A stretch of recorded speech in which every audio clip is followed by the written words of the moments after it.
እንደ አውሮፓውያን አቆጣጠር በ1939 ዓለም ወደ ሁለተኛው ዓለም ጦርነት አፋፍ ላይ በነበረችበት ወቅት የእውቁ የፊዚክስ ሊቅ አልበርት አንስታይን ናዚ ጀርመን የኒኩሌር ፊውዥን በመጠቀም እጅግ አደገኛ መሳሪያ ሊችል እንደሚችል ለዩናይትድ ስቴትስ ፕሬዝዳንት ፍራንክሊን ሩዝቬልት በማስጠንቀቂያ ደብዳቤ ጻፈ።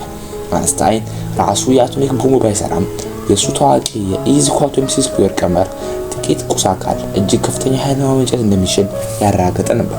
ፋሺስቶች ይህ ኃይል ብቻቸውን እንዳይቆጠሩ በመስጋት አሜሪካ ቀድማ እንድትንቀሳቀስ ያሳሰበ ሲሆን ይህ ውሳኔ ግን በህይወት ማጠናቀቂያ ላይ ከፍተኛ ሁኔታ የተጸጸተበት ሆነ። አሜሪካ መንግስት ለዚህ ምላሽ ለመስጠት በማንሃተን ፕሮጀክት የተባለው ሚስጥራዊ እቅድ ቀረጸ። በጄ ሮበርትስ ኦፐንሃይመር የተመራው የአሜሪካና የዓለም ምርጥ ሳይንቲስቶች ቡድን ሜክሲኮ በረሃ በሚገኝ ሚስጥራዊ ላብራቶሪ ውስጥ ተሰባስበው ቦምቡን የመስራት ተግባራዊ ምህንድስና ተጠመዱ። ሳይንቲስቶች ዩራኒየም 235ን በማንጠርና ፕሉቶኒየምን በማዋሃድ ከባድ ፈተና ገጠማቸው። በመጨረሻ ሁለት አይነት ቦምብ አይነቶችን ፈጠሩ። እነሱ አንዱ ዩራኒየም በሌላው ጋር በማጋጨት ስለታማ ፍንዳታ የሚያስነሳው ሊትል ቦይ እና ፕሉቶኒየም እምብርት ወደ ውስጥ በመጨመቅ የሚፈነዳው ፋትማን ናቸው። እንደ አውሮፓውያን አቆጣጠር በጁላይ 16 1945 በኒው ሜክሲኮ በረሃ ላይ የመጀመሪያ ኒኩሌር ሙከራ በተሳካ ሁኔታ ተከናወነ። እነዚህ መሳሪያዎች አጥፊነት ኃይል በኪሎቶን እና በሜጋቶን የሚለካ ሲሆን በሂሮሺማ ላይ የተጣለው ቦምብ በ15000 ቶን TNT ፍንዳታ ኃይል ሰዎችን በቅጽበት ወደ ትንነት ይቀይራል። በዛሬዎችን ዘመናዊ ኒኩሌር መሳሪያዎች ግን በፊውዥን ወይም የፀሐይ የሙቀት ኃይል በሚመነጨው ሂደት ላይ የተመሰረቱ በመሆናቸው አጥፊነታቸው በብዙ እጥፍ የላቀ ነው።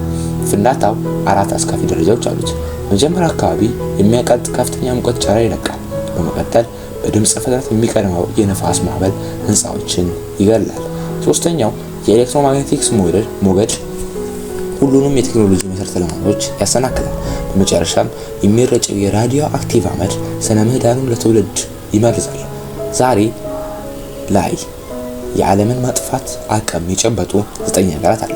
ዩናይትድ ስቴትስ ኦፍ አሜሪካ፣ ሩሲያ በዓለም ላይ ካሉ 12000 ገደማ ኒኩሌር ጦር መሳሪያዎች 90% በመያዝ ቀዳሚዎቹ ሲሆኑ ዩናይትድ ኪንግደም፣ ፈረንሳይ እና ቻይና በስምምነት እውቅና ያገኙ የኒኩሌር ባለቤቶች ናቸው። የነሱ ውጪ ህንድ፣ ፓኪስታን፣ እስራኤል እና በፈጣን ሁኔታ መሳሪያዎችን ያሳደገች ያለችው ሰሜን ኮሪያ ንቁ የኒኩሌር ክምችት አላቸው። እነዚህ ሀገራት መሳሪያዎቻቸው በድንገት ጥቃት እንዳይጠፉባቸው የኒኩሌር ሺልድ የተባለ የሶስትዮሽ መከላከያ መዋቅር ይጠቀማሉ።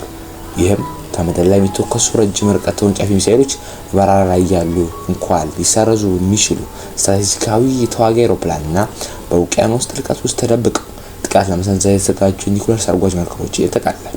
ከ1945 ጀምሮ አገራት የኒኩሌር ሚዛን ለመጠበቅ ከ2000 በላይ ሙከራዎችን አድርገዋል። በመጨረሻም አንስታይን ማስጠንቀቂያ የተነሳው ይህ ቴክኖሎጂ ዛሬ ከሰው ልጅ ትልቁ ህልውና ስጋት ሆኗል። ፍጹም በደህንነት ለማግኘት የተሰሩት መሳሪያዎች ዛሬ ላይ ፍጹም ጥፋትን ሊያመጡ የሚችሉበት የሰዓት እጅ የተቆጠረ ይገኛል።